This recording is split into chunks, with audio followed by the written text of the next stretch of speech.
푸른밤 종현입니다.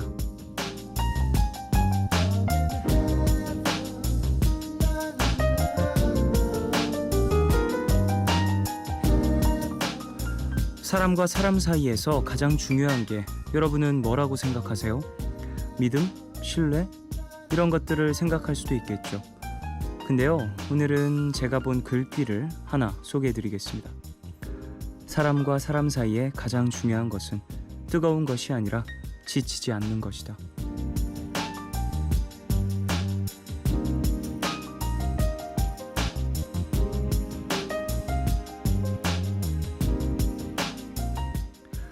생각해보면요, 처음엔 뜨거웠던 연인 사이도 시간이 지나면 서로에게 지치기 마련이고요. 다른 인간 관계에서도 처음이 주는 신선함이라는 건 시간이 지나면 차츰 사라지기 마련이죠. 그리고 사실 모든 일이 그렇습니다. 어떤 일이든 지치지 않는 게 중요해요. 세상에 힘들지 않은 일은 없잖아요. 그렇기 때문에 지치지 않을 만큼만 최선을 다하는 것도 필요한데요. 있는 걸 다 쏟아냈다고 해서 결과가 모두 좋은 건 아닙니다. 그런 의미에서 저도 요즘 좀 바빠서 정말 힘들었거든요. 지치지 않을 만큼만 최선을 다하겠습니다. 여러분도 그러실 수 있죠? 9월 20일 오늘과 내일 사이, 여기는 푸른밤입니다.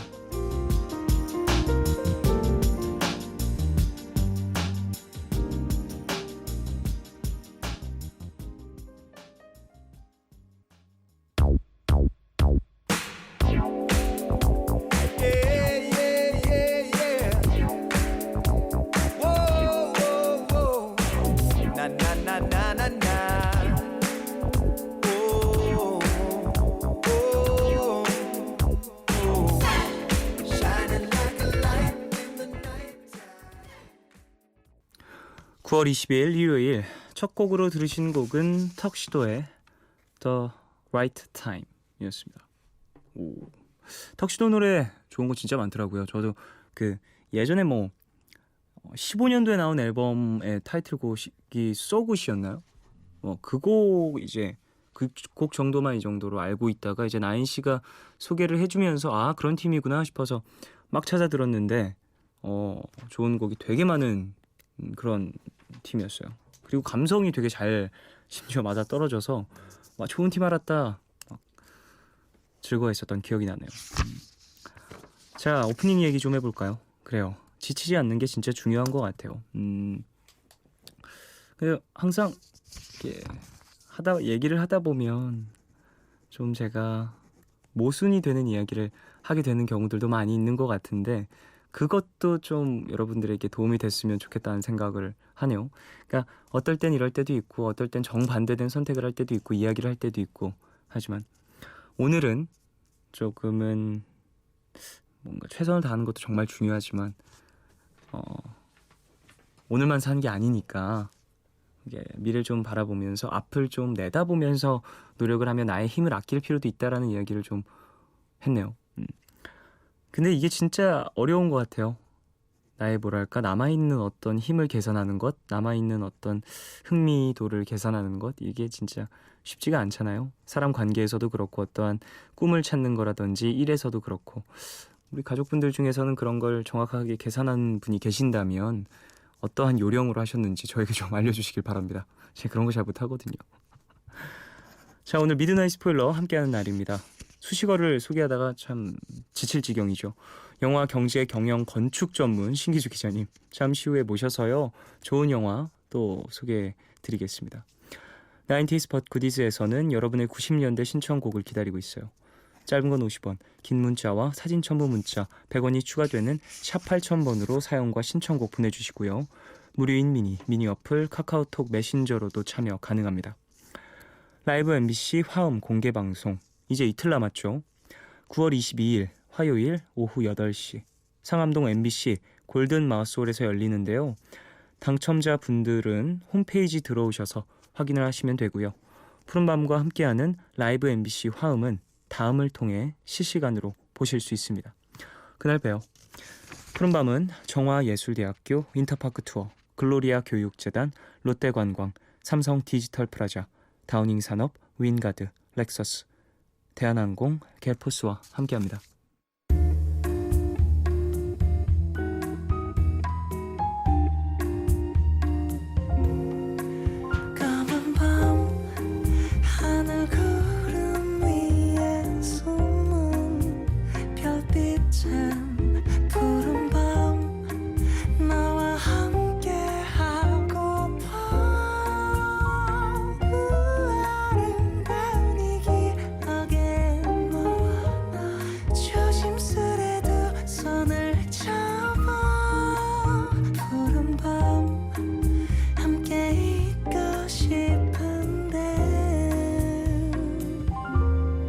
푸른밤 종현입니다.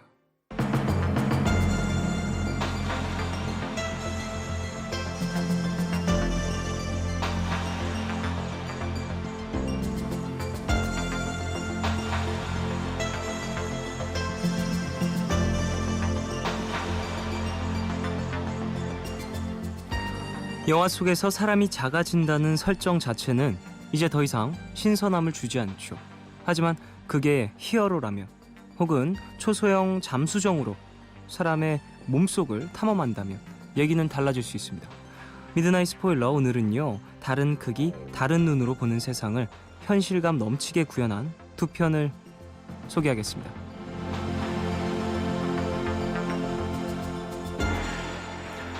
영화, 경영, 경제, 건축, 게다가 인터뷰 전문 기자 신기주 기자님, 어서 오십시오. 안녕하십니까? 아유, 안녕하세요. 참 이렇게 거창한 이 레토릭이 늘 붙으니까 네네. 제가 작아지는 기분이 들어요. 아, 무슨 말씀이세요? 또 작아진다니요. 어깨 그죠? 항상 하는 얘기 있죠. 스파이더맨의 명언. 뭐요? 큰 힘에는 큰 책임이 따른다. 큰 체구에는 큰 무게가 따른다. 아, 질량 보존의 법칙으로 인해서 그렇죠. 작아져도 질량 똑같습니다. 맞아요. 힘도 똑같더라고요. 그렇군요. 자, 여기까지 얘기하면 네. 예, 오늘의 영화가 무엇인지 다들 짐작하셨겠죠. 좀 요즘엔 난리잖아요. 그러게요. 참, 이 영화까지 흥행을 하다니 마블 참 대단합니다. 그러니까 마블이 이제 뭐 영화사도 제대로 이제 영화도 계속해서 만들고 그러는 거 아닐까 싶어요. 그러게요. 디즈니로 네. 들어가서. 일명하여 개미 남자. 아. 이거 이렇게 하니까 좀 없어 보인다.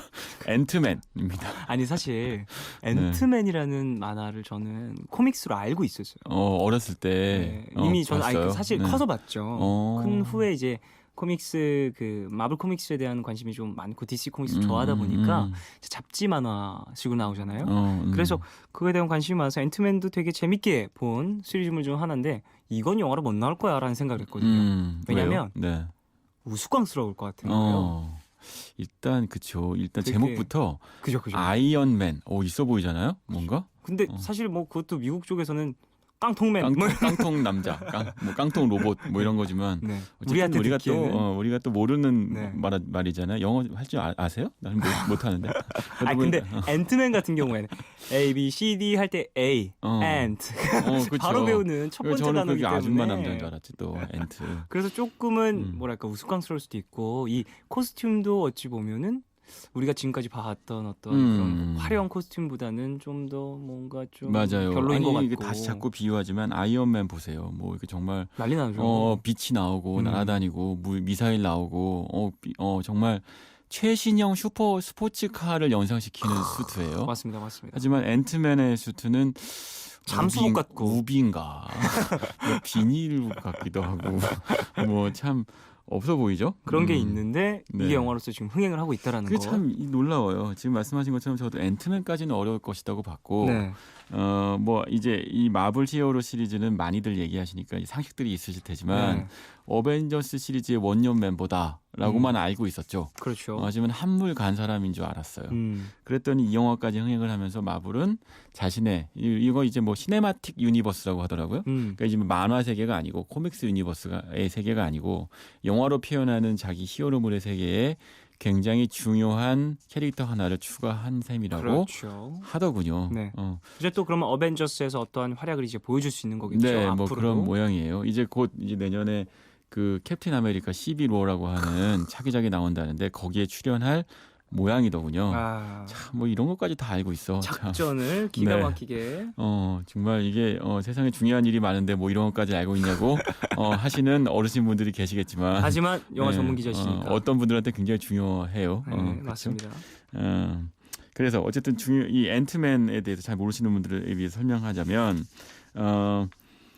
이 과거에 행크 핌이라고 하는 네. 그 여기서 마이클 더글라스라는 그 노장 배우가 연기한 박사가 있었습니다. 네. 이 박사는 천재 과학자예요. 네. 그러니까 그냥 마블이라고 하는 만화의 그 캐릭터들 중에서는 3대 천재라고 불린대요. 근데 이 인물이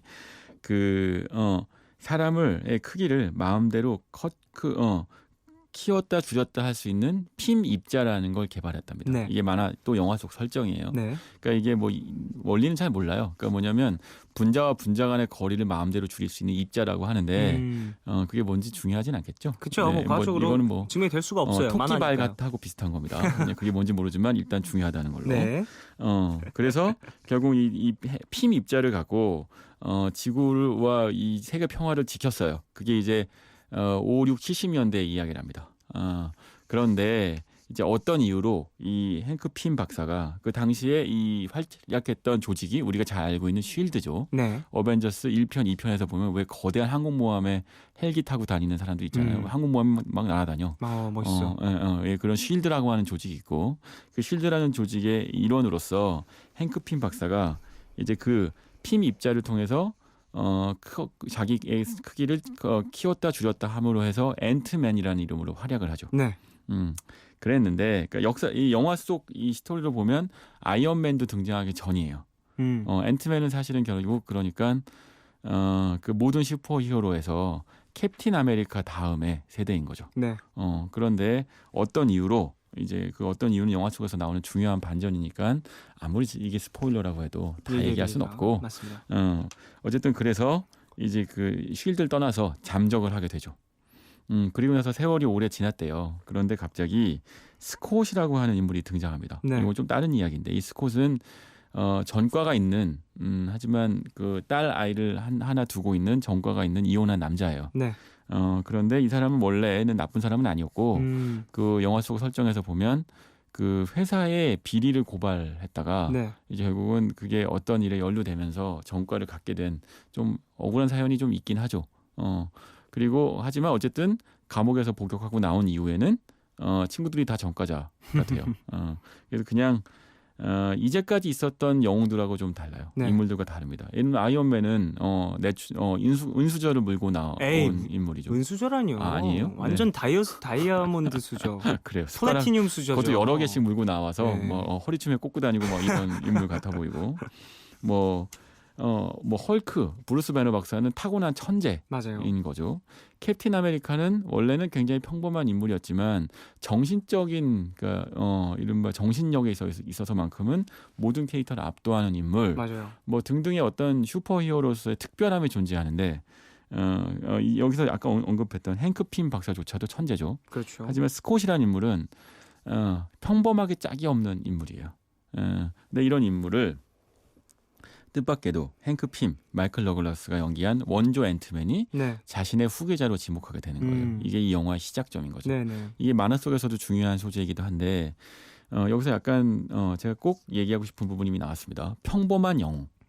앤트맨은 그런 존재인 거죠. 그러니까 아이언맨처럼 부자도 아니고 뭐 헐크처럼 특별한 천재도 아니고 그렇다고 해서 캡틴 아메리칸처럼 영웅도 아니에요. 네. 그러니까 정말 자신의 목숨을 초계와 같이 버릴 수 있는 위대한 영웅으로 타고 태어난 인물도 아니고 그렇죠. 그냥 하나의 아빠일 뿐인데 네.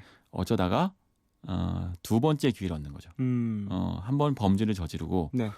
인생의 나락으로 떨어졌지만 그러나 기회를 얻어서 두 번째 기회에서 세계 평화에 이바지할 수 있는 기회를 얻게 되는 거죠. 이게 사실은 앤트맨의 묘미인 거죠. 평범한 무언가를 평범한 사람도 뭔가 세상을 구하는데 일조할 수 있다. 그렇죠. 그런 포인트를 이제 또 마블에서 만들어냈다라는 게 상당히 의미가 있는 거죠. 왜냐하면 마블 캐릭터들은 되게 극단적인 캐릭터들이 많이 있잖아요. 맞아요. 네. 뭐 아이언맨도 그렇고요. 그 토르 같은 케이스는 그냥 신이잖아요. 혈통 자체가 왕이고 그렇죠. 네. 심지어는 신이래요. 네. 네, 심지어 그리고 뭐 너구리가 영웅이고. 맞아요. 뭐였죠? 이름 까먹었어요. 그 시리즈물 너구리가 나오는 가디언즈 오브 갤럭시. 가디언즈에서 보면은 아니 무슨 너구리. 그렇죠. 심지어는 거기 나온 주인공은 우연히 외계인한테 납치돼서 외계인들과 친구를 먹고 살아요. 그죠. 그러니까 모든가 뭔가 특별하죠. 그렇습니다. 하지만 이 안에서 앤트맨을 맡게 되는 2대 앤트맨이죠. 네. 폴 러드라는 배우가 연기한 스콧이라는 인물은 우리 주변에서 볼 수 있거나 심지어는 우리 주변에서는 그러니까 평범 이하의 사람으로 취급할 수도 있는 그러니까 사회적 부적응자예요. 그렇죠. 루저입니다. 그러니까 이 영화 안에서 초반 이야기만 잠깐 설명드리면 이제 출소를 해요. 네. 딸이 있어요. 그래서 딸을 위해서 평범하게 직장을 갖고 살겠다고 다짐합니다. 네. 하지만 그래서 직업을 구하려고 하나 전과자가 직업을 구하기가 매우 어렵죠. 맞습니다. 결국은 취직을 해요. 아이스크림 가게에. 네네네. 근데 이 아이스크림 가게에서 이 사람이 전과가 있다는 이유를 알고 그리고 쫓아내죠. 이런. 그때 나오는 유명한 대사가 있죠. 아이스크림 가게에서는 모든 건 다 알고 있다. 라는 대사를 합니다. 그러니까 이거 무슨 얘기냐? 평범한 사람들한테는 누군가 영웅 히어로들한테는 너무나 쉽게 살 수 있는 세상이 어떤 평범한 사람들한테는 작은 가게의 서류 면접조차도 통과하기 어려울 만큼 힘들고 촘촘한 세상이라는 거예요. 그러니까 이게 앤트맨이라고 하는 존재가 사실은 그런 면에서의 어떤 그 비유일 수도 있어요. 네. 그러니까 세상의 그물망이라는 게 토르는 망치를 뜯어낼 수 있겠고 네. 아이언맨은 날아도 통과할 수 있겠고 네. 헐크는 찢어버릴 수 있지만 이런 평범한 사람들한테는 너무나 그물망이 촘촘해서 통과하기가 너무 어려운 거예요. 그렇군요. 그런데 이 사람한테 세상의 어떤 감시망을 통과하고 보이지 않는 어떤 존재가 될 수 있는 기회가 주어지는 거죠. 작아져서. 그렇죠. 맞습니다. 그게 바로 부시거나 찢어버리지 않고 그렇죠. 그대로 평가할 수 있는. 그게 바로 여기에 나오는 앤트맨이 갖고 있는 밑에 깔려있는 메시지이기도 한 거예요. 웃음 코드도 사실 마블의 어떠한 매력 중 하나가 아닐까 싶어요. 그렇죠. DC에서 나오는 뭐랄까 시네마틱은 네. 무겁기 때문에 상당 모두가 어깨에 긴장을 한 상태로 보게 되고 예를 들면 아이언맨 1편 네. 같은 경우에는 상당히 유머 코드가 많이 들어가 있잖아요. 그렇죠. 장난스럽고 좀 뭐랄까 누구죠? 아이언맨의 캐릭터에 대해서 토니 스타크가 네. 하는 뭐 개그라든지 이런 것들이 상당히 좀 우스꽝스러운 경우도 많은 그런 느낌을 좀 갖고 있다라고 볼 수 있겠네요. 그래서 사실 앤트맨을 본 다음에 모두가 다 아이언맨 1편을 봤던 거에 추억에 잠기게 된다라는 얘기를 하기도 해요. 그래요. 지금은 아이언맨이 너무나 유명한 존재가 됐지만 네. 당시만 해도 로버트 다니 주니어 약하고 망가지고 술 먹고 복역했다가 나오고 완전 엉망진창이 되었던 인물. 네네. 그런 인물이 이제 재활을 하게 되는 거죠. 그렇죠. 그게 사실은 영화 속에 이제 토니 스타크하고 동일한 거거든요. 토니 스타크도 영화 안에서 그러니까 알코올 중독이 있는 것이고 그런 어떤 망가진 상태에서 새로운 기회를 얻게 되죠. 그러니까 이제 DC를 말씀하셨는데 DC의 슈퍼맨이나 배트맨은 사실은 신적인 존재들이에요. 너무 무겁고. 네, 사실 자기 자신에 대해서 완벽할 만큼 자기 관리를 하는 인물이고 그게 망가진다는 걸 상상할 수 없죠. 맞습니다. 그러니까 범접할 수 없는 영웅들이고 신적인 존재들이라면 마블의 영웅들은 항상 무언가 문제가 있어요. 결핍이 있는. 그래서 마블의 이제 제작자들이 인터뷰한 것들을 듣다 보면 마블의 캐릭터들은 자신을 숨기지 않는다. 자신의 얼굴을 감추지 않는다. 그러니까 배트맨과 슈퍼맨의 경우에는 늘 얼굴을 감추죠. 네. 심지어 슈퍼맨은 얼굴을 많이 안 감췄는데도 설마라는 이유 때문인지 아무도 못 알아봐요. 못 알아봐. 아니 안경만 벗었는데 못 알아보더라고요. 그런 최면을 거나. 대단한 것 같아. 그런데 이제 마블의 경우에는 자신의 맨 얼굴을 드러내는 것뿐만 아니고 자신의 치부와 약점까지도 드러내는 거죠. 그게 바로 가장 인간적인 매력이라는 거고 마블의 영화들이 DC 영화들보다 지금 몇 걸음이나 앞서가고 있는 이유일 수도 있어요. 이 시대에는 어쩌면 평범한 영웅들을 원하는 거죠. 그러니까 심지어 토니 스타크도 엄청난 부자지만 네. 어마어마하게 불행한 인물이잖아요. 그렇습니다.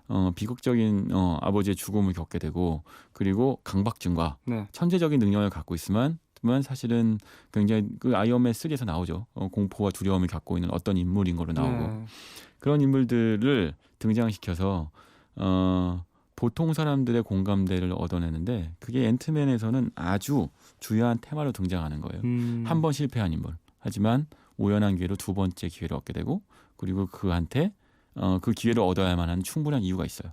딸이 있죠. 네. 그게 아주 중요한 테마가 돼요. 사실 많은 사람들이 보면서 히어로물에 감정이입한다는 게 쉽지 않잖아요. 근데 이 앤트맨 같은 경우는 그게 가능할 것 같다는 생각이 지금 들었습니다. 네, 맞습니다. 이거는요, 영화 보는 내내 마음이 따뜻해지고 웃게 되고, 그리고 남의 얘기가 아니고 나의 얘기 같고, 이 사람이 빨리 어떻게든 앤트맨으로서 빨리 성장해서, 그래서 지구 평화나 세계나 뭐 또는 우주의 평화를 구하는 게 아니라 자기 자신을 구해주길 원하게 돼요. 그렇군요. 자기 자신의 인생을 자신으로부터 구해주길 원하게 되죠.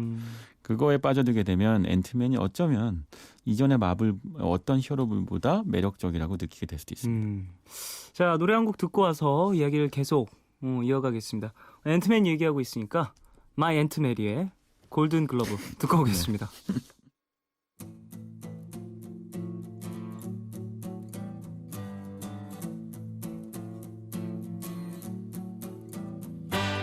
다리에 힘이 빠져 그냥 주저앉아 울고 싶을 때 시간이 다 됐다고 날 재촉하지 마. NBC FM for you. 마이 앤트메리의 골든 글러브 들으시고 광고까지 듣고 오셨어요. 자, 영화 앤트맨에 대해서 신기주 기자님과 함께 이야기 나누고 있습니다. 자, 무슨 얘기 더 해볼까요?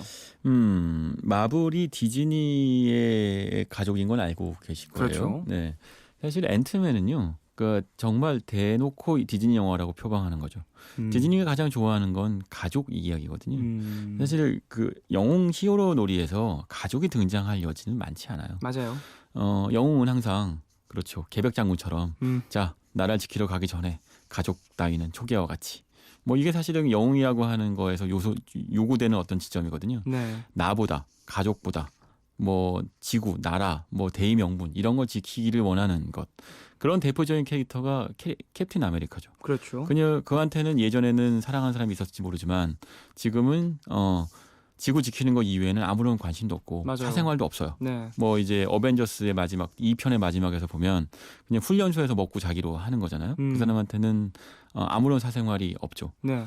상처가 있기 때문이라고 표현되지만 그게 영웅의 어떤 풍모라고 보여지는 거예요. 반면에 이제 앤트맨의 경우에는 이 사람은 지구를 지키고 싶어 하는 게 아니고 딸을 지키고 싶어 하죠.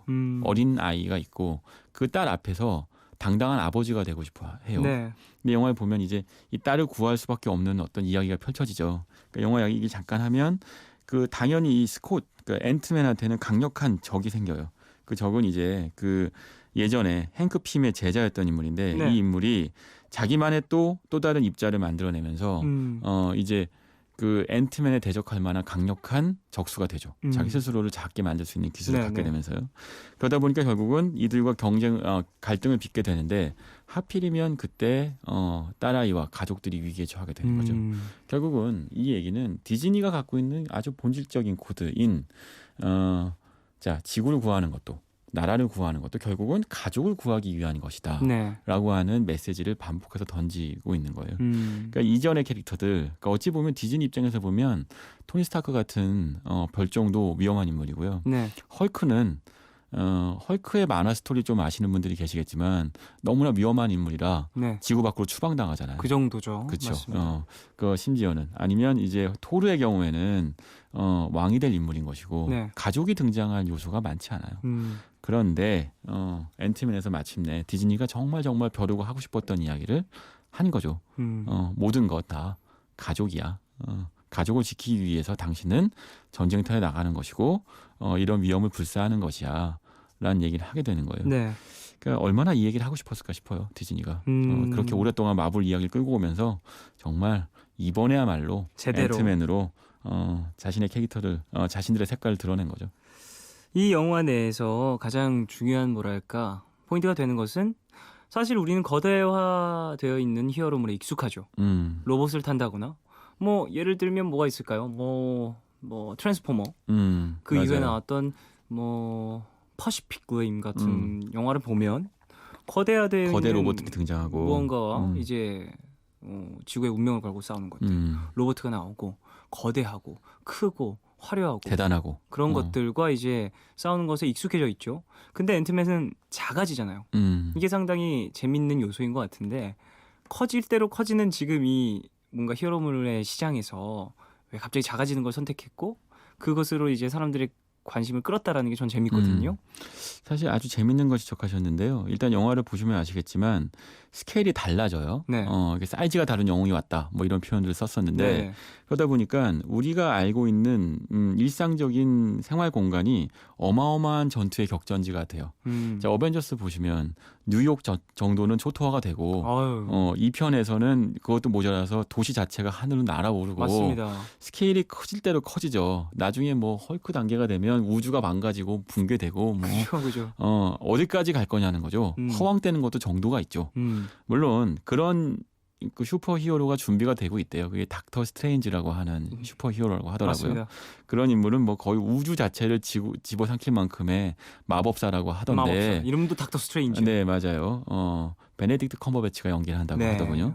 참 잘 참 어울릴 것 잘했어요. 같죠. 참 잘했어요. 근데 캐스팅. 어디까지나 그거는 그게 설득력이 있긴 하지만 그 허황됨이라는 게 끌모를 만큼 확장되죠. 우리는 인터스텔라로 우주의 끝까지 가보잖아요. 네. 하지만 정말 신비로운 건 우리 주변에 있을 수 있고 정말 치열한 전투의 공간도 우리의 일상생활에 있을 수 있죠. 네. 앤트맨은 그러니까 말하자면 무한히 커지던 세계를 다시 수축시키는 거예요. 네. 그러면서 우리가 평소에 봤던 그러니까 이 영화 안에서 보면 이제 아이를 키운 분들은 아실 거예요. 토마스와 기차라고 하는 그 유명한 만화가 있는데 그렇죠. 그 만화에 나오는 토마스 기차가 얼마나 화끈한 액션의 요소가 될 수 있는지를 보여주죠.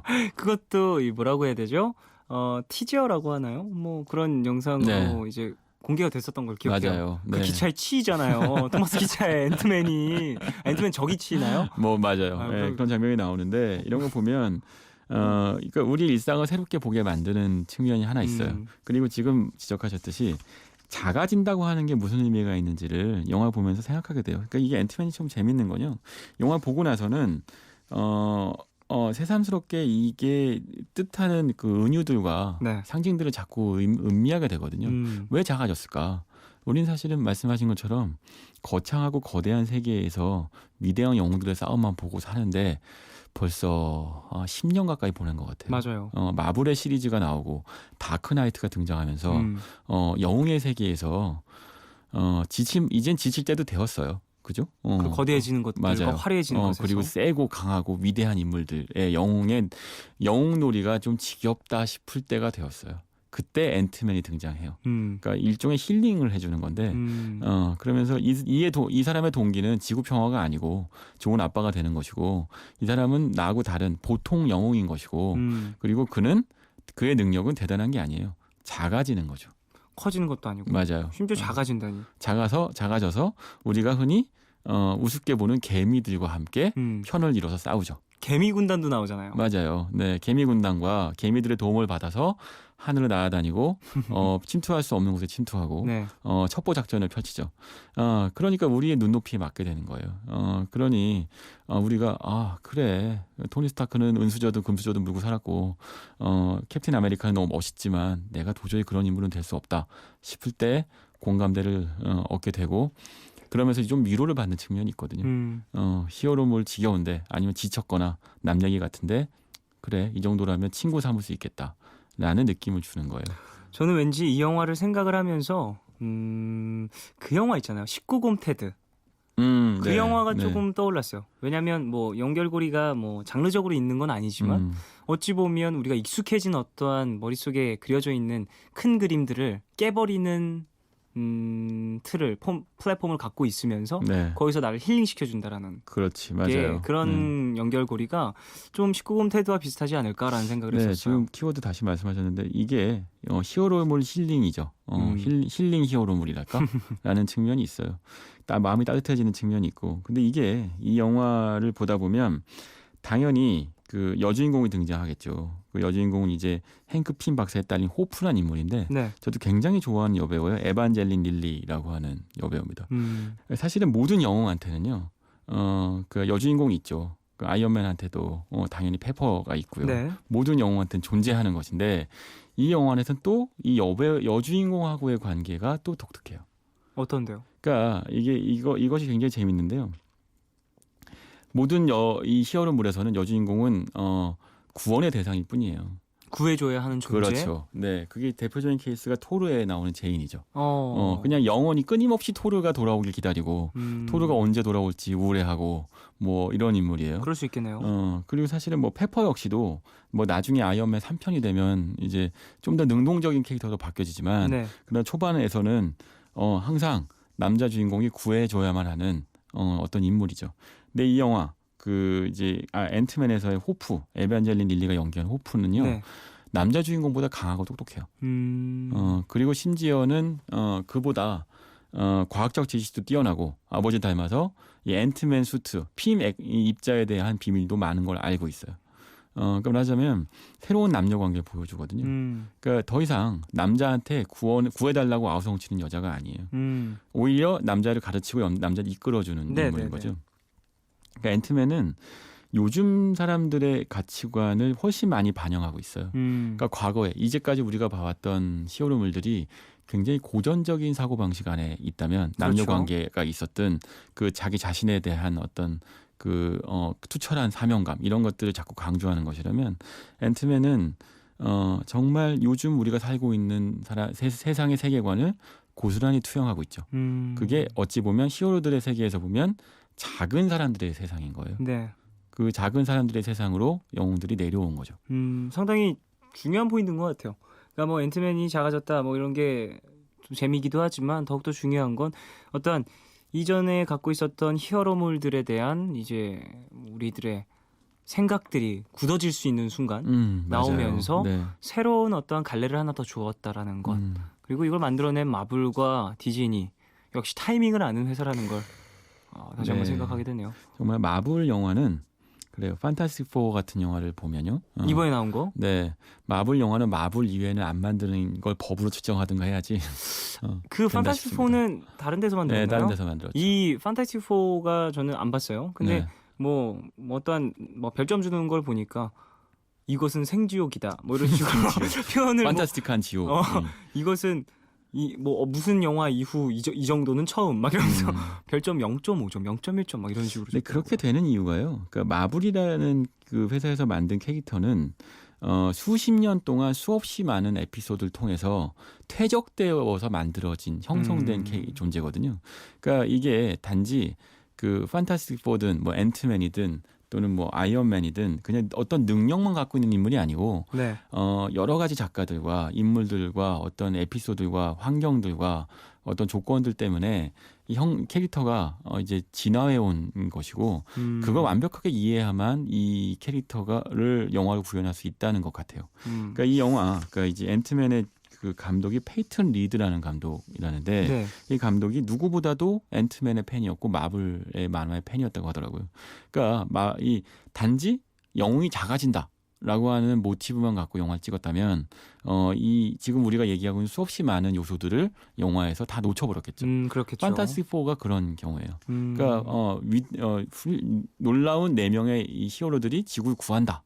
라는 설정만 갖고 접근하면 영웅물은 너무 지나치게 단순해져 버리죠. 그게 아니라 그들이 왜 그런 일들을 벌이게 되고 그들의 이 능력은 그들의 캐릭터가 무슨 관계가 있는지까지 다 이해만 하는 것인데 마블이야말로 그런 캐릭터를 실제로 만들어 왔던 인물이고 지금도 만들고 있는 회사이기 때문에 마블이 마블 영화를 만들어야만 제대로 만드는 것 같아요. 결과적으로 보면. 네. 판타스틱 4 왜 놓쳤을까요? 그냥 만들지. 왜 넘겼을까요? 저 되게 좋아하는 시리즈거든요. 판타스틱 4도. 판타스틱하게 되어버렸죠. 어쨌든 자 그러면 앤트맨에 대해서는 뭐 얘기를 충분히 나눈 것 같고요. 네. 다음 영화로 한번 넘어가 보죠. 네, 이렇게 작아지는 영화. 이게 예전에. 점이 아니야.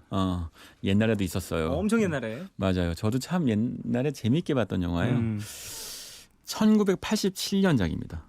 이너 스페이스라는 영화예요. 네네. 이게 주인공이 데니스 퀘이드, 맥 라이언, 뭐 이런 인물들이 등장합니다. 와, 사실은 맥라이언 진짜 오랜만에 이름 듣네요. 그러게요. 해리가 셀리를 만났을 때로 이제 제가 연식이 나오는데 제가 젊었을 때만 해도 만인의 연인이었어요. 맥라이언은 사실 그 뭔가 단발, 그렇죠. 시그니처죠. 뭔가 귀여운 표정. 맞습니다. 그리고 말괄량이 같은. 맥라이언의 그 최고의 연기는요 이런 거죠. 항상 로맨틱 코미디의 주인공이었잖아요. 네. 근데 그러다가 뭐 유부간 메일, 해리가 셀리 만났을 때, 뭐 이런 영화들에 나왔을 때, 그러니까 로맨틱 코미디의 절정이 있어요. 그건 뭐냐? 결국은 남녀 주인공의 사랑이 이루어지고 서로의 마음을 확인할 때 아니에요. 네. 근데 이 맥라이언의 그 시그너처 연기는 남자한테 마음을 들켰어요. 네. 그런데 남자가 마음을 고백해요. 그때 기쁜 듯 슬픈 듯, 하지만 부끄러운 듯, 하지만 행복한 듯, 하지만 모르겠는 듯, 멍한 듯, 만감이 교차한 듯, 하는 듯, 세월이 느껴지는 듯, 이제 와서 왜 고백하냐는 듯, 하지만 좋은 듯, 이런 식의 표정 연기가 있어요. 이게 맥라이언만이 할 수 있는 표정이 있거든요. 이 맞습니다, 표정 맞습니다. 때문에 많은 남자들을 홀렸죠. 뭐냐? 내가 고백을 하면 여자가 그런 표정을 지어줄 거라는 환상을 심어줬어요. 이거야말로 판타스틱 보네. 하지만 절대 그런 표정을 지어주지 않더군요. 네. 어쨌든 자, 뭐 맥라이언도 출연을 해서 였고 상당히 데니스 많은- 케이드가 또 이 영화의 주인공인데 네. 아시는 분들은 아실 거예요. 둘이 부부였어요. 과거에는. 하지만 이혼했죠. 네네. 이혼한 이유는 뭐가 있죠. 어쨌든 그건 조금 이따 말씀드리고. 어쨌든 이 영화를 통해서 만나게 된 건가요? 맞아요. 이 영화를 통해서 만났는데요. 네. 그냥 얘기하면 러셀 크로우라고 우리 글래디에이터 형님 있죠. 네네. 그분과 맥라이언 양이 바람이 났어요. 이런. 이런 글래디에이터의 매력에 빠져서 남편을 버렸는데 네. 결국은 이제 맥라이언과 러셀 크로우도 잘 되지 않고 결국은 부부만 이혼을 했죠. 그리고 데니스 케이드는 잘 나가고 맥라이언은 예전에 그 슬픈 듯 괴로운 듯 그것은 다 아픈 듯? 거짓이었어. 요 연기가 잘 안 되면서 네. 이제 예전에 이제 인기를 잃었죠. 그렇군요. 뭐 어쨌든 이너 스페이스에 대해서 이야기를 나누잖아요. 네, 이것도 작아지는 거예요. 그렇죠. 이게 사실은요. 그 요즘은 워낙 많은 컴퓨터 그래픽이 등장해서 네. 그 영화 속에서 뭐가 작아지는 이야기라는 게 새삼스럽지 않아요. 그리고 맞아요. 작아진다 커진다야말로 가장 기초적인 컴퓨터 그래픽에 해당되기 때문에 사람들한테 주인공이 작아졌어요. 뭐 우리 애들이 커졌어요. 이런 얘기들 더 이상 새롭지 않아요. 맞아요. 근데 87년도 이때만 해도 새로 왔어요. 믿기지 않으시겠지만 믿거나 말거나 이 영화 내용을 보면 그 영화 내용처럼 이너 스페이스 그러니까 여기서 이너라고 하는 건 그 사람의 몸속을 뜻합니다. 네. 그래서 그 테스트 파일럿이라고 하죠. 공군 조종사가 있어요. 네. 데니스 케이드가 연기한 인물인데 이 인물이 이제 사람을 작아지게 또는 군사 장비를 작아지게 만드는 어떤 기술의 테스트 파일럿으로 참여하게 됩니다. 네. 그래서 원래는 그러니까 작은 잠수정에 탑승해서 동물 속으로 들어가기로 했어요. 토끼 네. 안으로 들어가서 토끼 안을 탐사하는 어떤 요즘으로 치면 나노 로봇인데 이거 실제 사람과 로봇을 작게 만든다는 것만 다른 거죠. 그렇게 되어 있기로 한 것인데 그런데 어떤 사고가 나요. 당연히 이제 이 기술을 탐하는 악당들이 등장하고 그러면서 이제 데니스 케이드가 있었던 주사기가 탈출당합니다. 이런. 그리고 그 주사기가 우연한 과정에서 사람 몸속에 꽂혀요. 이런. 그래서 이제 그 데니스 케이드와 그가 탄 잠수정이 사람 몸속을 동물이 아니고 탐험하게 되는 거죠. 네. 그러면서 이제 이 안에서 일어나는 이야기인데 그때 이제 마틴 숏이라고 하는 배우가 있는데요. 이 당대에는 굉장히 인기가 있었던 코미디 배우예요. 그러니까 결국은 내 몸속에 잠수정이 있다고 이 코미디언이 뛰어다니게 되는 거죠. 그러니까 여기서 유머 코드가 발생하는 거예요. 그리고 사실 그 안에 있는 데니스 케이드는 살려고 이제 탐험을 떠나게 되고 그러면서 위에도 갔다가 뭐 눈에도 갔다가 간에도 갔다가 뭐 이러면서 인체의 신비를 탐험하게 되는 거죠. 근데 이 안에 이제 맥라이언이 연기하는 그 테스트 파일럿의 여자친구가 있어요. 네. 리디아라는 인물인데 이 인물한테 그러니까 도움을 청하게 되죠. 네. 이제 사람의 몸속에 들어갔으니까 귀로 가면 말을 할 수 있을 거 아니에요. 네. 귀를 통해서 사실은 내가 네 몸속에 있다. 그러니까 당연히 이게 신이 나한테 강림한 것이냐 라며 호들갑을 한바탕 떨고 그러니까 이 과정이요. SF물이라기보다는 그래요. 옛날에 백투더 퓨처라고 기억하시죠? 그렇죠. 백투더 퓨처도 사실은 1, 2편을 보면요. 코미디예요, 사실은. 그렇죠. 그러니까 타임머신을 타고 과거로 가긴 하는데 과거로 간 다음부터는 대부분 다 사실 슬랩스틱 코미디거든요. 그러니까 이게 이 시절의 SF물이라는 게 그런 거예요. 그러니까 컴퓨터 그래픽으로 요즘 이제 앤트맨이나 어벤져스처럼 시각적으로 완벽하게 묘사할 수 없으니까 설정만 SF고 나머지 얘기는 드라마인 거예요. 제 몸과 뭐 몸으로 싸우죠 그냥. 네. 이 영화에서 보면 이제 이 마틴 쇼 코미디언이 연기하는 슬랩스틱 코미디에 거기 데니스 퀘이드하고 맥라이언이 보여주는 로맨스가 이 영화의 주요 소재거든요. 근데 제가 이 영화를 이제 갖고 온 이유는 작아지는 소재가 앤트맨으로서 정말 거의 20년 만에 아니죠. 뭐 97년, 2007년, 30년 만에 부활하는 거예요. 30년 동안 사이에는 작아진다고 하는 영화는요. 더 이상 영화적 소재가 되기 어려웠어요. 이거 갖고 영화 만들겠다 그러면 이제 투자받기 어려웠고 캐스팅되기 어렵죠. 근데 이게 이너스페이스가 이 시절만 해도 지금도요. 이 영화 만든 사람이 조 단테라는 감독인데 네. 당대만 해도 스필버그하고 어깨를 나란히 할 만큼의 어떤 그 흥행 감독이었어요. 그렇군요. 그러다 보니까 이런 거 갖고도 돈벌이 하던 시절이 있었다라는 거죠. 왠지 이너스페이스도 그렇고 그 앤트맨도 그렇고 말씀하시는 거 설명을 쭉 들어보면 따뜻함 혹은 어떠한 사람으로서 느낄 수 있는 어떠한 교류들, 감정의 교류들 이런 것들을 크게 테마로 잡고 있는 것 같다. 맞아요. 라는 생각을 해요. 네. 항상 작아진다고 하는 것이 우리한테 주는 것은 우리가 평소에 보지 못했던 것, 너무 크게만 봐서 놓치고 있었던 것, 네네. 주변을 돌아보지 못했던 것을 돌아보게 되는 것이 중요한 영화의 이야기 소재가 될 수밖에 없거든요. 네네. 그러니까 이게 이너스페이스 같은 SF물이든 앤트맨 같은 히어로물이든 마찬가지인 거예요. 이것은 교과서적인 측면도 있고요. 하지만 우리가 보고 싶어하는 관객들이 그러니까 이게 작아지는 장르라는 게 저는 있다고 보거든요. 작아졌을 때 보게 되는 가족 이야기 또는 뭐 그 이너스페이스에서는 이제 사랑 이야기가 있어요. 네. 영화를 이제 옛날 영화니까 다 얘기할 수 있지만 결국은 그 애인의 몸속에 나의 아이가 자라고 있다는 걸 알게 되거든요. 몸속에 들어가서 알게 돼요. 태아의 모습을 봅니다. 그때 목숨을 걸고 테스트 파일럿을 하던 이 남자가 네. 이제 아빠가 되는 거죠. 네. 가족을 갖게 되고 그리고 그러면서 이 사랑과 또는 그 휴머니즘을 느끼게 되는 것인데 앤트맨하고 똑같아요. 앤트맨도 결국은 작아지는 순간에 이제 결국은 딸아이한테 정말 진짜 아빠가 될 수 있게 되고 네. 그리고 나를 믿어주는 사람의 곁을 지키게 되는 것도 나오죠. 영화를 보신 분들은 아시겠지만 앤트맨 안에서는 또 이혼을 하고 나서 딸이 새 아빠와 새로운 가족을 이어서 살고 있는데 그 세계 안에서 또 교류가 일어나요. 그러니까 새 아빠는 나쁜 사람만은 아니에요. 네네. 그 안에서 또 다른 어떤 그 아빠들끼리의 어떤 신뢰가 있죠. 그러니까 의붓 딸이지만 또는 나의 친딸이지만 딴 사람하고 살지만 그러나 서로 우리 모두가 다 이 딸을 사랑해라고 하는 우리가 평소에는 보지 않았던 우리 뉴스에서 보면요 늘 거창한 이야기가 나와요. 미국에서 금지를 내리고 올리느니 지구 반대편에서 뭐 전쟁이 일어나느니 그런 건 아이언맨이 해결해주는 문제죠. 하지만 우리가 정말 해결해줘야 되는 문제는 작은 것들이고요. 그 작은 것들을 해결하기에는 우리도 충분히 영웅이 될 수 있다는 거죠. 그런 메시지가 작아지는 장르에서는 끊임없이 나오고 요즘 작은 영화가 나올 때가 됐어요. 작은 블록버스터들. 네네네. 이게 앤트맨이 짚은 지점이겠죠. 네. 어쨌든 오늘 이너스페이스 그리고 앤트맨에 대해서 이야기를 나눠봤고요. 네. 신 기자님과 작아지는 것에 대한 중요한 뭔가 포인트를 다시 한번 되짚는 시간이었었던 것 같습니다. 다시 작아지는 걸로. 예, 알겠습니다. 자, 미드나잇 스포일러 이제 마치고요. 저는 여기서 2부 마무리하겠습니다. 3부로 돌아올게요. 신기주 기자님 안녕히 가시고요. 네.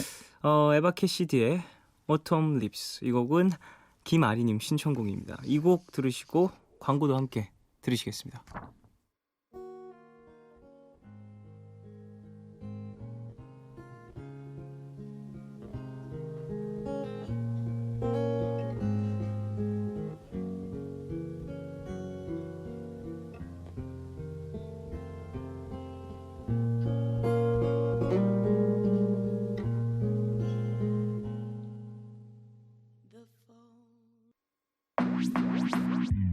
오늘과 내일의 애매함 그 경계선 사이 시작과 끝이 만난 시간 작별과 만남의 인사 안녕 또 다른 안녕 매일 하지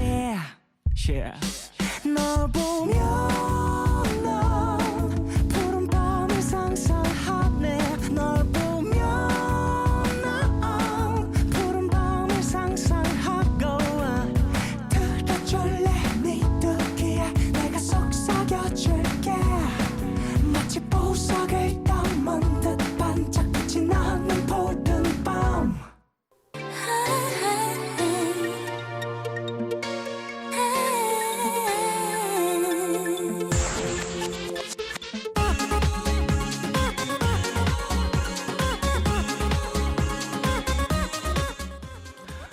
요즘같이 일교차가 커지면 몸을 따뜻하게 유지해주는 게 중요합니다. 마음의 일교차가 커지는 일요일, 마음 따뜻하게 해줄 90년대 노래들로 함께할게요. 90s but goodies. 열대우린 기후 속에 살고 있나 긴밤 외로운 대가를 쫓아 이 시간 참여 원하시는 분들은요, 푸른밤 홈페이지 90s but goodies 게시판에 사연과 신청곡을 남겨주십시오. 자, 그럼 여러분이 보내주신 신청곡 만나볼까요? 김지효님, 쫑디, 이 노래 절대 모를걸요? 제가 정말 아끼는 노래인데 푸른밤을 위해 한번 풀어보겠습니다. 윤종신, 박정현의 웃은 남녀. 두 사람의 앳된 목소리가 정말 좋은 곡이에요. 들어보실래요? 라고 보내주셨습니다. 오, 모릅니다. 이럴 수가. 지효님 성공하셨어요. 제가 근데 사실 모르는 노래가 많이 있어요. 90년대 노래 중에 아는 곡들도 많이 있지만 사실 노래가 나오기 전까지도 이게 무슨 노래지 싶다가 노래 나오는 후에 이 노래 싶은 경우들도 있고, 근데 이 노래는 정말 모를 것 같네요. 왜냐면 윤종신 씨, 박정현 씨 목소리면 잊기 힘들 것 같거든요. 제가 알고 있다면. 그리고 이 둘의 조합이 상당히 색다르기 때문에 같이 보컬로 이렇게 참여를 한 곡을 제가 알고 있다면 모를 수가 없을 것 같은데, 기억을 못 해낼 수가 없을 것 같은데 모릅니다. 주현님 축하드려요. 제가 모르는 곡을 하나 푸른밤 신청하셨네요. 8338님, 수술을 앞둔 제 병실에 동창들에게 들었다면서 첫사랑 오빠가 찾아왔습니다. 헤어진 후 5년 만이었어요. 전 아무 말도 못했어요. 오빠도 아무 말 없이 저를 안아주고만 갔습니다.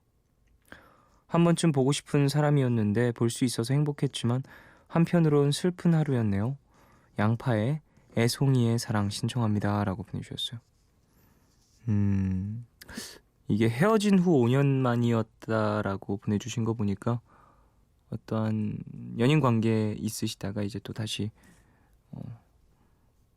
헤어지게 되셨던 것 같은데, 이런 사람이 있죠. 뭐 이전에 어떻게 헤어지고 뭐 그런 걸 다 떠나서 내가 첫 번째로 사랑했던 사람, 내가 생각하기에 첫사랑이었던 사람, 뭐 그런 사람이면 정말 다시 보고 싶고, 그냥 아무 말도 못할 것 같아도 보고 싶고 그런 마음이 들 수도 있을 것 같은데, 그러면서 한편으로 또 슬픈 하루였다는 말도 너무너무 공감이 갑니다. 그래요. 힘내시길 바랍니다. 김희선님, 신해철의 나에게 쓰는 편지 신청합니다. 라고 보내주셨어요. 신해철 씨의 곡이 또 오랜만에 신청이 들어왔네요. 이 곡은 한번 함께 들어봐야죠. 신해철 씨는 스스로에게 어떤 이야기를 또 보냈을지, 편지를 어떻게 보냈을지 궁금하기도 하고요. 양파의 애송이의 사랑, 그리고 신해철의 나에게 쓰는 편지 두 곡 듣고 오겠습니다.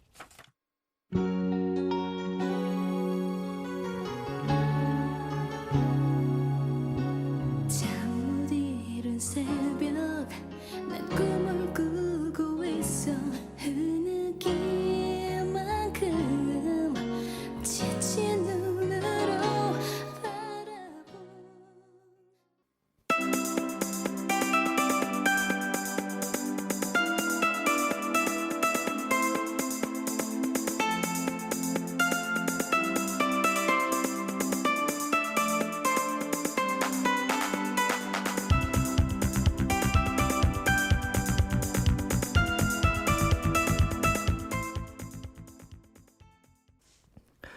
양파의 애송이의 사랑, 그리고 신해철의 나에게 쓰는 편지 두 곡 듣고 오셨어요. 푸른밤 종현입니다. 90s but goodies 듣고 계세요. 9178님, SES의 친구 신청합니다. 베스트 프렌드와 함께 오랜만에 노래방에 갔어요. 제가 학창시절에 노래방 가는 걸 워낙 좋아해서 친구는 별로 안 좋아하는데도 저를 위해 가끔 가줬는데요. 친구가 저더러 여전하다면서 웃더라고요. 그 시절 추억하면서 학창시절에 많이 불렀던 노래 신청해봅니다. 라고 보내주셨어요. 친구와 함께 갔던 그런 노래방을 오랜만에 또 함께 가셨나봐요. 저 진짜 노래방 많이 갔었는데 말이죠. 저도 얼마 전에 진짜 친구들하고 같이 이렇게 다시 만나서 노래방에서 노래 부르고 막 그랬는데, 그때 제가 중학교 때 밴드부 했었다고 이야기를 자주 하잖아요. 그때 제가 베이스를 쳤고 보컬이었던 친구가 있어요. 지금은 제가 어찌 보면 보컬이지만 그때는 베이스를 쳤었던 거죠. 그 친구와 함께 노래방을 다니면서 노래를 참 많이 불렀었는데 얼마 전에 같이 또 만나서 노래를 불렀거든요. 아 근데 지금 진짜 기분 묘하더라고요. 그때 같이 불렀던 노래들 막 휘성 씨나 뭐 그런 노래들을 막 선곡해서 부르는데 기분이 되게 묘했습니다. 정재희님, 이원진의 시작되는 연인들을 위해 신청합니다. 도토리 월드가 한창 유행하던 시절 막 연인들이 시작했었던 제 미니 홈피 BGM이었어요. 아, 막 연애를 시작했었던 제 미니 홈피 BGM이었어요. 딱히 비밀 연애도 아니었는데 괜히 비밀 많은 척 의미심장하게 이 노래를 걸어놨던 추억이 있네요. 그 시절 남자친구는 벌써 아이 아빠가 다 되었다더군요. 시간 참 빨라요 라고 보내주셨습니다. 그렇군요. 무슨 이야기를 해드려야 할지. 어쨌든 도토리 월드 추억에 대한 이야기 좀 할까요? 현재에 대한 이야기 말고. 그래요. 뭐 이런 것들이 있었죠. 전에 뭐 이야기했었는데 뭐 이런 곡들이나 뭐 이름 까먹었어요. 응급실, 이 바보야 진짜 아니야. 뭐 스윗박스 이런 곡들 좀 많이 도토리 월드에서 인기 끌었던 그런 곡들이었다고 저는 생각을 합니다. 정현정님, 박지윤의 블루문 신청해요. 푸른밤에 푸른 달을 신청하다니 뭔가 로맨틱하지 않나요? 저만의 착각인가요? 어쨌든 지윤 언니의 풋풋한 목소리도 들을 수 있고 월요병도 이겨낼 수 있을 것 같은 발랄한 음악이에요. 색소폰 연주도 인상 깊은 곡입니다. 과연 푸른밤에 어떤 푸른 달이 뜰지 쫑디의 선곡 기대하겠습니다 라고 보내주셨어요. 아 이분 푸른밤에 푸른 달이 뜰지 쫑디의 선곡 60초에 공개합니다. 아 좀 그런 느낌이야. 너무 많이 보셨어. 케이블 너무 많이 보셨어. 케이블 너무 광고 나오는 거 너무 많이 보셨어. 어쨌든 저도 박준 씨 되게 좋아하고 이 곡 매력적으로 생각을 하지만 오늘 또 일요일이잖아요. 뭐 12시 지나서 월요일이긴 하지만 푸른밤의 시간은 또 일요일이기 때문에 이 월요병 이겨내줄 수 있을 것 같다는 이 부분 때문에 전 타협하고 싶지 않습니다. 아직은 우린 일요일에 살고 있어요. 월요일이 맞기 싫은 게 월요병인가요? 그렇죠? 월요일 맞기 싫은 거 월요병 아니면 월요일에 일어나서 너무 힘든 거 월요병이잖아요. 월요병이 없길 바라면서 여러분들이 아예 월요병이 없을 거라고 저는 생각을 하면서 이 노래를 틀지 않겠어요. 여러분 월요일 힘들어하지 말아 주세요. 아예 행복한 일이라고 생각해 주세요. 저는 사실 요일이 딱히 없어서 이기적인 DJ 자기 마음대로 그냥 안 틀어. 7873님, 가을인데 옆에 아무도 없어서 조금 외롭네요. 작년엔 있었는데 김광석의 먼지가 되어 신청합니다. 나 저는 이런 사연이 진짜 좋은 것 같아요. 작년에 있었는데 지금은 없네요. 외로워요. 그 사람이 없어서가 아니라 지금 혼자라서 외롭네요. 뭐 이런 진짜 외로움에 대한 본질적인 외로움이잖아요. 이건 누군가가 옆에 없어서 외로운 게 아니라 내가 혼자 있어서 외로운 거. 그래요. 김광석 씨 음악도 또 저 얼마 전에 LP 친구한테 선물 받아서 김광석 씨 거 쭉 듣는데 와 대단하더라고요. 자 노래를 듣고 오겠습니다. 이원진의 시작되는 연인들을 위해 그리고 김광석의 먼지가 되어 두 곡 듣고 오겠습니다.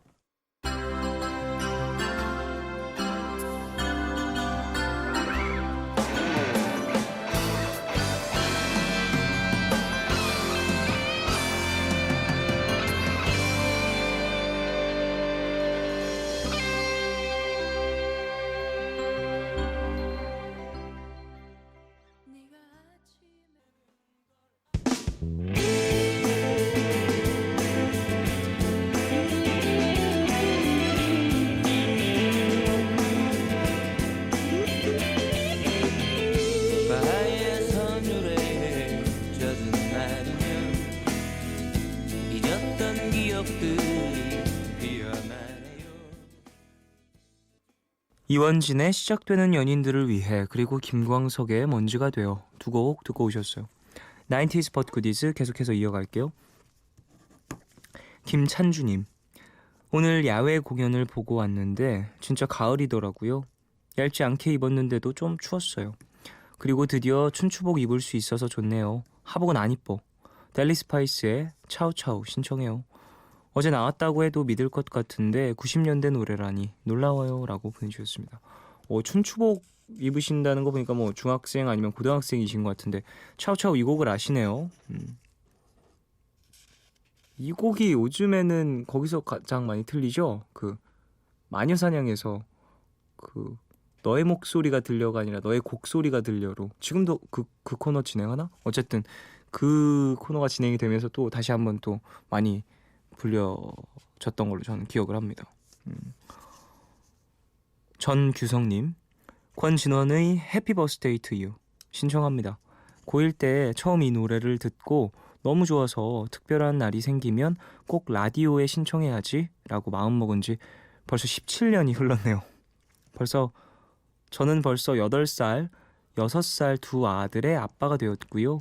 내일 생일인 큰아들 침대 위에 갖고 싶은 장난감을 몰래 올려놓고 학교 반 친구들에게 나누어줄 음료와 간식을 챙기는데 아내가 부모님과 자기 생일은 안 특별하냐고 핀잔을 주네요.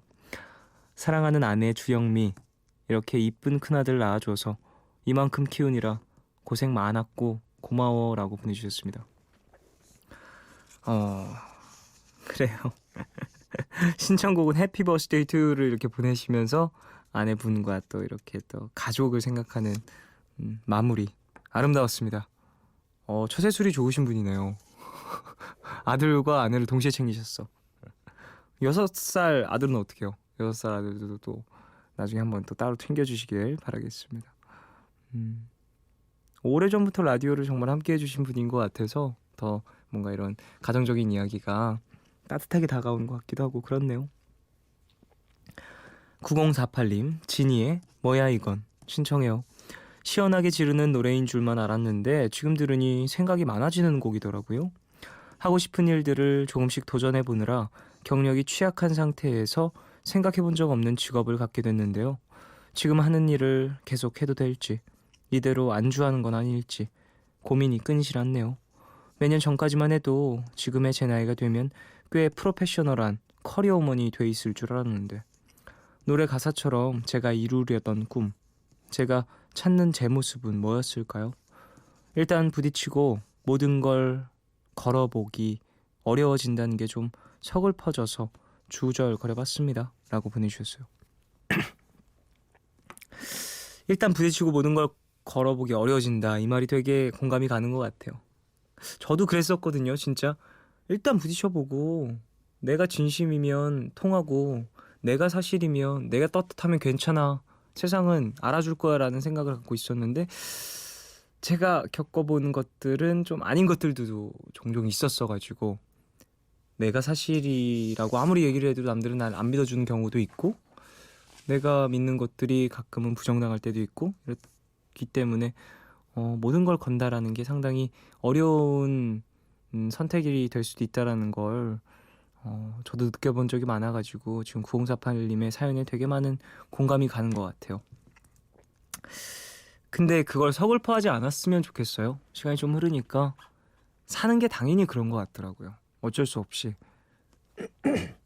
겁이 없던 사람도 겁이 많아질 수밖에 없고 또 반대로 겁이 많던 사람도 어찌 보면 겁이 없어질 수도 있는 거고 자연스럽게 시간이 흐르면서 사람은 변하기 마련이니까 거기에 대해서는 너무 서글퍼하지 않으셨으면.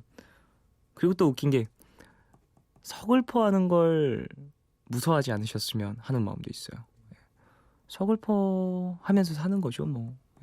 그래요. 제가 가끔 이렇게 되게 모순되는 말을 많이 하지만 다 이유가 있습니다. 잘 꿰뚫어 주세요. 우리 청취자분들이 깊은 마음으로. 권진원의 해피 버스데이 투 유 그리고 지니의 뭐야 이건 두 곡 듣고 오겠습니다.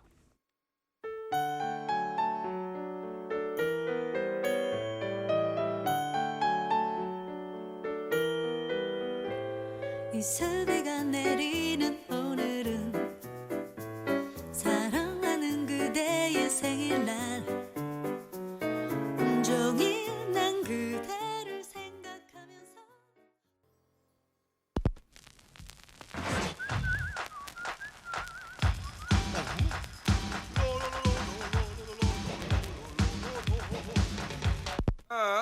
뭐야 이건?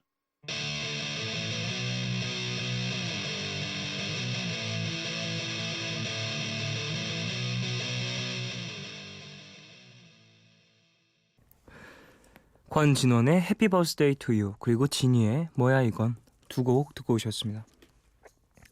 90 스팟 굿이즈 함께하고 계세요. 7422님 조성모의 투 헤븐 신청해요. 이제 수능이 정말로 얼마 안 남아서 오늘까지만 듣고 수능 끝나면 다시 들으러 올게요. 응원해 주실 거죠? 라고 보내주셨습니다. 그래요. 화이팅 하십시오. 아유 뭐 공부 열심히 하시면서 이제 집중하시면서 또 뭐 푸른밤 잠깐 안 들을게요 이렇게 사연 보내주시는 것도 너무 감사해요. 사실 사연도 안 보내시고 이렇게 딱 공부에 집중하시는 분들도 많이 계실 거란 말이죠. 그리고 이후에 다시 찾아오셔서 저 다시 왔어요 라고 얘기해 주시는 분들 많이 계시는데 이렇게 인사까지 해주고 가시면 진짜 너무 감사합니다.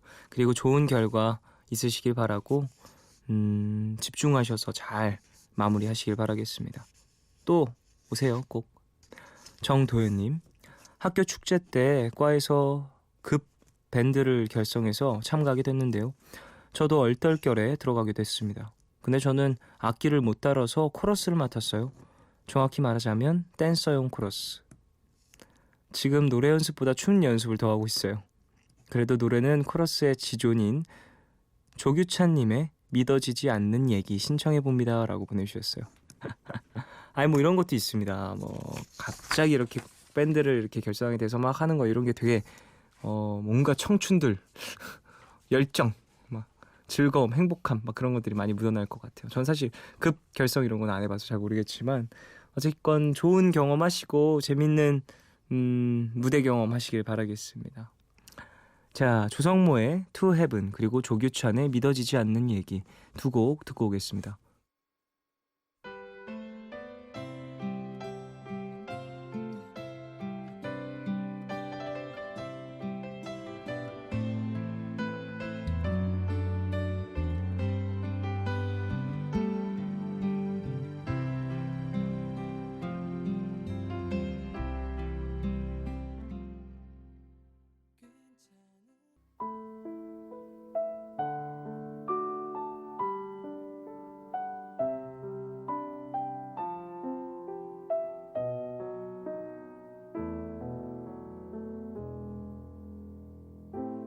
믿어지지 않는 얘길 들었지. 조성모의 To Heaven 그리고 조규찬의 믿어지지 않는 얘기 두 곡 듣고 오셨습니다. 서경재님 쫑디 22년 차 모태솔로에게 사랑이 찾아오라고 응원해주세요. 제 청춘을 이렇게 사랑 없이 보내는 게 너무 슬퍼요. 남자친구는 어디서 어떻게 생기는 건가요? 존재하긴 할까요? 전람회의 기억의 습작 부탁합니다 라고 보내주셨어요. 아이고 아니 뭐 22년 차면은 뭐 아직 시간이 많고요. 22년 차 모태솔로이신 분들 굉장히 많이 있어요. 걱정 마시고 곧 나타날 거라고 생각을 하고 또 지금 뭐 어느 활동을 하고 어느 생활을 하고 계시는지는 모르겠지만 뭐 22살이면 이런저런 인연들을 많이 만들 때잖아요. 그 안에서 잘 찾아보시길 바라겠습니다. 억지로 막 사랑하고 싶어 누구라도 사랑해야지 뭐 이런 식으로 하면 더 뭐랄까 진짜 사랑을 찾기 힘드니까 그냥 자연스럽게 인연 속에서 만나시길 바라겠습니다. 자 그럼 신청하신 전람회의 기억의 습작 듣고 오겠습니다. 이제 버틸 순 없다고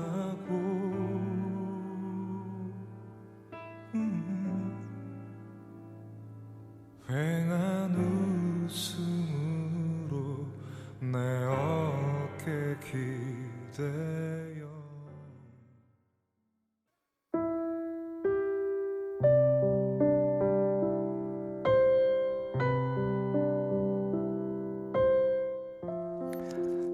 휴학한 지 반년이 넘었지만 아직 계획의 반도 실천하지 못하고 있어요.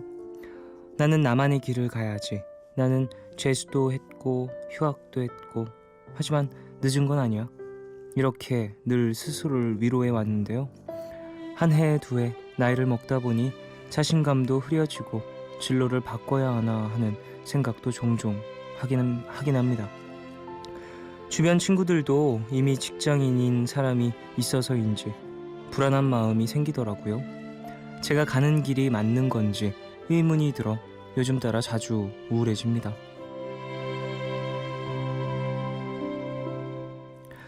임예나님을 위한 포춘쿠키 메시지.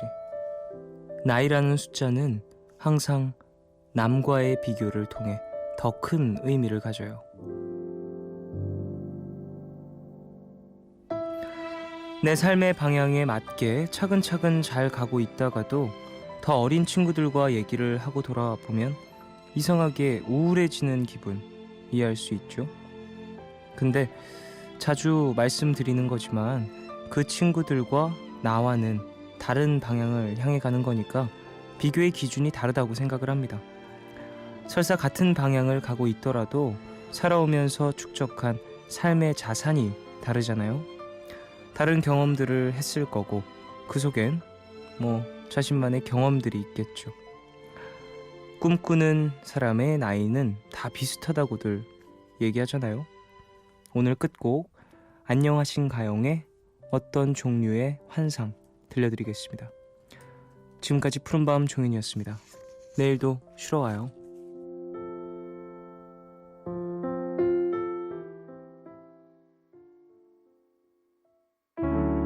안경 쓴 모습이 똘똘해 보였던 멋있어 보였던